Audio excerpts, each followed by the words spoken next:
जैसा कि हमने पिछली क्लास में हमने व्युत्पन्न नाम के बारे में पढ़ा था और व्युत्पन्न नाम के साथ साथ हमने साधारण नाम के बारे में पढ़ा था। अब यहाँ पर देखना कि व्युत्पन्न नाम में क्या होता है कि कुछ सजातीय श्रेणी का एक व्युत्पन्न नाम होता है और वह व्युत्पन्न नाम जो है उस सजातीय श्रेणी के प्रथम यौगिक को दर्शाता है।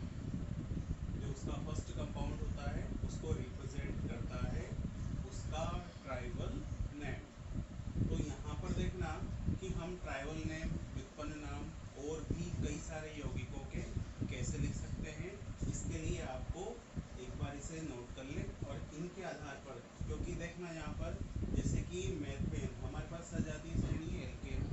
एल्केन को हम ऐसे रिप्रेजेंट करते हैं समूह संरचना के रूप में और इसका नाम क्या है यहाँ पर मेथेन। एल्कीन का जो है यहाँ पर एथाइलिन है और इसकी समूह संरचना ये होती है। फिर एल्काइन में क्या होता है, एसिटाइलिन बोलते हैं या एसिटिलीन कहते हैं उसे, और उसकी समूह संरचना ये होती है।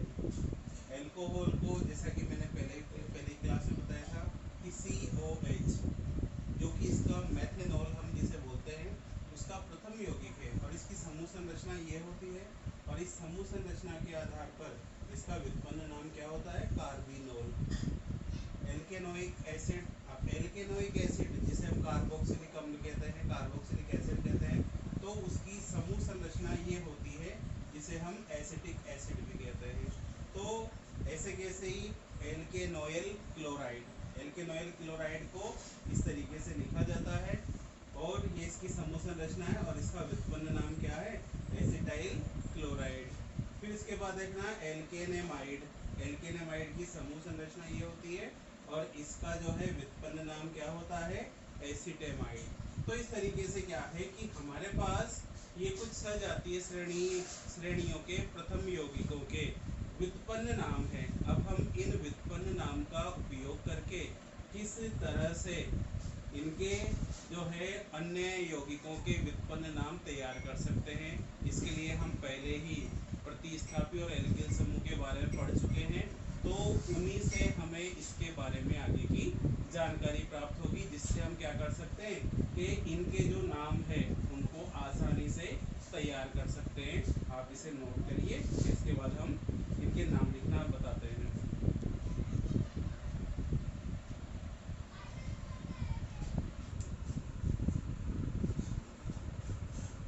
देखो जैसे कि हमारे पास ये एल्कीन ग्रुप, एल्कीन सजातीय श्रेणी है जिसका प्रथम यौगिक क्या होता है, CH2 डबल बॉन्ड CH2, जिसका नाम क्या है, इथाइलिन। ये इसका व्युत्पन्न नाम है।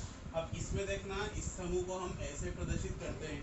अब जैसे कि मान लो कि मैं यहाँ पर ये एक हाइड्रोजन हटा दूँ, ये यहाँ पर मैंने ये एक CH रख दिया डबल बॉन्ड और ये CH2, मैं यहाँ पे एक हाइड्रोजन को हटाकर एक मेथिल समूह जोड़ देता हूँ। तो इसका नाम याद है, ये इथाइलिन तो है ही सही, लेकिन इथाइलिन में कौन सा समूह जुड़ा हुआ है, कौन सा ग्रुप अटैच है, ये मेथिल ग्रुप। तो यहाँ पर इसका नाम क्या हो जाएगा, मिथाइल या मेथिल इथाइलिन। तो इसका नाम क्या हो जाएगा, ये मिथाइल इथाइलिन। अगर मान लो कि मैंने यहाँ पर एक हाइड्रोजन मैं यहाँ पर हटाकर यहाँ पर भी एक मेथिल समूह जोड़ दूँ, तो यहाँ पर ये देखो CH double bond CH CH3 एक इधर जोड़ दिया मैंने और एक ही यहाँ पर ऐड कर दिया। तो यहाँ पर ध्यान से देखना कि ये तो इथाइलिन है, ये देखो। अब यहाँ पर देखो कि इधर भी मिथाइल समूह जुड़ा हुआ है और इधर भी मिथाइल ग्रुप जुड़ा हुआ है। तो जैसा कि हमें पता है कि अगर कोई भी समान समूह या यौगिक जो है, कोई भी समान समूह हो या प्रतिस्थापी हो, अगर वो श्रृंखला में 2 बार आए, 3 बार आए, 4 बार आए, तो 2 बार के लिए हम डाई प्रेफिक्स पूर्व लग्न का उपयोग करते हैं। 3 बार आए तो ट्राई, 4 बार आए तो टेट्रा, 5 बार आए तो पेंटा, 6 बार आए तो हेक्सा। ये तो इस तरीके से हम यहाँ पर इन पूर्व लग्नों का उपयोग कर सकते हैं। जैसा कि हमें पता है कि यहाँ पर एक मेथिल तो इधर जुड़ा हुआ है और एक मेथिल इधर जुड़ा हुआ है, तो मेथिल समूह कितनी बार हो गया? 2 बार। तो हम इसे याद है क्या लिख सकते हैं? ये डाई मिथाइल या डाई मेथिल इथाइलिन। तो इस तरीके से यहाँ पर हम व्युत्पन्न नाम लिख सकते हैं। अब अगर मान लो कि मैं ये, जैसे कि हमें पता है कि हम चारों हाइड्रोजन को 4 मेथिल समूह से रिप्लेस कर दें, तो यहाँ पर ये C डबल बॉन्ड C, यहाँ पर भी एक CH3, यहाँ पर भी एक CH3 जोड़ दूँ, और यहाँ पर ये CH3 को मैं H3C ऐसे भी लिख सकता हूँ, और ये H3C। अब देखना ध्यान से कि C डबल बॉन्ड C, इसको तो हमने क्या नाम दिया है? इथाइलिन नाम दिया है। अब यहाँ पर देखना कि इस कार्बन से भी 2 मिथाइल ग्रुप जुड़े हुए हैं, और इस कार्बन से भी 2 मिथाइल ग्रुप जुड़े हुए हैं। इसका मतलब है कि मिथाइल ग्रुप कितने हो गए हमारे पास? 4। अब 4 मिथाइल ग्रुप हो गए, तो 4 मिथाइल ग्रुप हैं, तो 2 मिथाइल के लिए हम लिखते हैं डाई, 3 मिथाइल के लिए, 3 के लिए लिखते हैं हम ट्राई, और 4 है तो हम मिथाइल के पहले क्या लिखेंगे? टेट्रा। तो हम इसका नाम क्या लिखेंगे कि ये हो जाएगा टेट्रा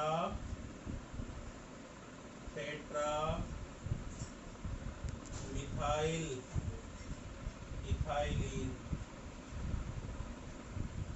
ये इस तरीके से हम इनके जो है व्युत्पन्न नाम लिख सकते हैं। इनको नोट करो, फिर जो आगे और व्युत्पन्न नाम है 1-2 और बता देते हैं, फिर आप बाकी और नाम से आप उन्हें प्रैक्टिस करना।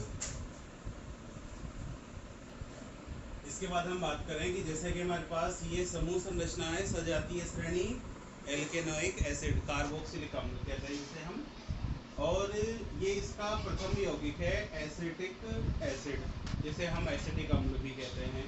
अब यहाँ पर देखना ध्यान से कि यहाँ पर एक कार्बन से 3 संयोजकताएं फ्री है, इन 3 संयोजकताओं पर जब यहाँ पर हाइड्रोजन हो तो इसे क्या नाम देते हैं हम? Acetic acid. अब अगर मान लो कि मैं यहाँ से एक हाइड्रोजन हटा दूँ, तो यहाँ पर ये CH3 CH2 COOH, तो जैसा कि हमें पता है कि इसको तो हमने ऑलरेडी एसिटिक एसिड नाम दिया हुआ है, इसका नाम क्या दे रखा है हमने? Acetic acid. अब यहाँ पर मैथिल ग्रुप जुड़ा हुआ है, तो हम इसे क्या लिख सकते हैं? ये मिथाइल एसिटिक एसिड। अगर मान लो कि मैं यहाँ पे तीनों संयोजकताओं पर मिथाइल ग्रुप ऐड कर दूँ, CH3C COOH, तो यहाँ पर देखना कि ये जो ग्रुप यहाँ पर जुड़े हुए हैं, तो इन ग्रुप में देखना कि ये 1 2 3 मिथाइल समूह आए हुए हैं, तो ये हो जाएगा यहाँ पर ट्राई मिथाइल, और ये एसिटिक एसिड। इसी तरीके से देखना कि जैसे हमारे पास अगला ग्रुप जो है, कि जैसे हमने इसको क्या नाम दे रखा है? एसिटेमाइड। तो अगर मैं यहाँ पर भी क्या कहते हैं इस तरीके से, अब यहाँ पर बस एल्किल समूह का कह रहे हैं, एल्किल समूह आप जो भी ऐड करोगे उस एल्किल समूह का नाम लिखकर आपको उसका व्युत्पन्न नाम लिख देना है। जैसे भी हमने कहा कि इस ग्रुप का नाम क्या लिखा है हमने? व्युत्पन्न नाम एसिटेमाइड। क्या लिखा है इसका नाम? एसिटेमाइड। अब अगर मान लो कि मैं यहाँ पर एक समूह जोड़ देता हूँ, ये CH3 ये CH2 ये CONH2। ध्यान से देखना कि इसके आधार पर एक कार्बन CONH2 प्लस एक कार्बन और CONH2 को तो हम याद है क्या लिखेंगे? एसिटेमाइड। अब गौर करना कि इसका ये जो कार्बन है ना, इस कार्बन से देखना 1 2 3 मैथिल समूह जुड़े हुए हैं, और ये एक कार्बन, तो टोटल 4 कार्बन है, तो 4 के लिए हम क्या लिख सकते हैं? ब्यूटिल। और यहाँ पर एक कार्बन जो है 3 मैथिल समूहों से जुड़ा हुआ है, तो क्या इसे हम 3 डिग्री ब्यूटिल कह सकते हैं, जैसा कि हमने एल्किल ग्रुप में लिखा है। तो ये 3 डिग्री ब्यूटिल किससे जुड़ा हुआ है? एसिटेमाइड से। तो इसका नाम क्या हो जाएगा? 3 डिग्री ब्यूटिल या ब्यूटाइल एसिटेमाइड। इस तरीके से जो है हम इनके व्युत्पन्न नाम लिख सकते हैं। इन्हें भी नोट करो आप।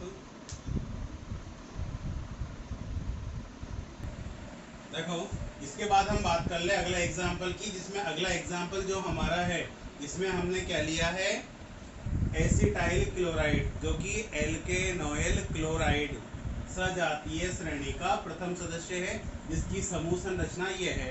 अब यहाँ पर देखना कि ये एसिटाइल क्लोराइड, इसका ये जो प्रथम नेम है ही सही है ना। अब मैं इसमें प्रतिस्थापी जोड़ देता हूँ, जैसे कि मैंने यहाँ पर CH3 CH2 CH2 ये COCl। अब देखना कि जैसे ये तो हमारा क्या है, एसिटाइल क्लोराइड, क्या है ये, एसिटाइल क्लोराइड। अब यहाँ पर बताओ कितने कार्बन है, 2 कार्बन। इसका मतलब है कि यहाँ पे समूह कौन सा है, इथाइल समूह जुड़ा हुआ है। तो इसका हम नाम क्या लिख सकते हैं, ये इथाइल एसिटाइल क्लोराइड, इसका नाम लिख सकते हैं। अगर मान लो कि मैं यहाँ पर CH3 CH2 COCl ये जोड़ूं, तो यहाँ पे इसको गौर करके देखो कि जैसे कि हमने एल्किल प्रतिस्थापन में बताया था कि CH3 CH और CH3 मतलब अगर कार्बन से, एक कार्बन से 2 मेथिल समूह जुड़े हो तो इस टाइप का जो प्रतिस्थापी समूह है वो आइसोप्रोपिल कहलाता है। मतलब आइसो शब्द का उपयोग करते हैं अगर ऐसी सिचुएशन हो। अब जैसे कि हमने कहा है कि इस पूरे को तो हमने क्या मान लिया, एसिटाइल क्लोराइड मान लिया। अब इसके अदर देन हमारे पास कौन सा समूह बचा हुआ है, CH3 CH CH3। तो क्या हम इसका नाम आइसोप्रोपाइल लिख सकते हैं? क्यों? क्योंकि 1 2 3 कार्बन है इस प्रतिस्थापी समूह में, इसलिए हम इसका नाम क्या लिख सकते हैं, आइसोप्रोपाइल या आइसोप्रोपिल। तो यहाँ पर देखना है ये आइसोप्रोपाइल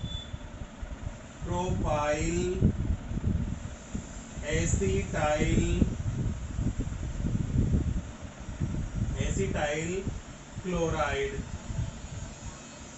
तो इस तरीके से हम इनके व्युत्पन्न नाम आसानी से लिख सकते हैं, जो कि हमने एल्कोहल के लिए और एसिटाइलिन के लिए हमने पहले भी लिखे थे। तो उन्हीं के आधार पर भी मुझे लगा कुछ एग्जाम्पल और बताने चाहिए, तो मैंने इस टॉपिक को थोड़ा सा आगे कर दिया।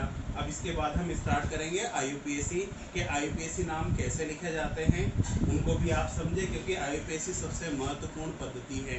क्योंकि जितने भी यौगिकों के हम नाम लिखते हैं, साधारण नाम हर यौगिक के लिए नहीं लिखते हैं और व्युत्पन्न नाम भी हर यौगिक के लिए नहीं लिखते हैं, लेकिन IUPAC नाम हम हर प्रकार के यौगिक के लिए लिखते हैं। जिसके लिए हमें कुछ नियमों की आवश्यकता है, उन नियमों के आधार पर हम IUPAC पद्धति में नामकरण करेंगे।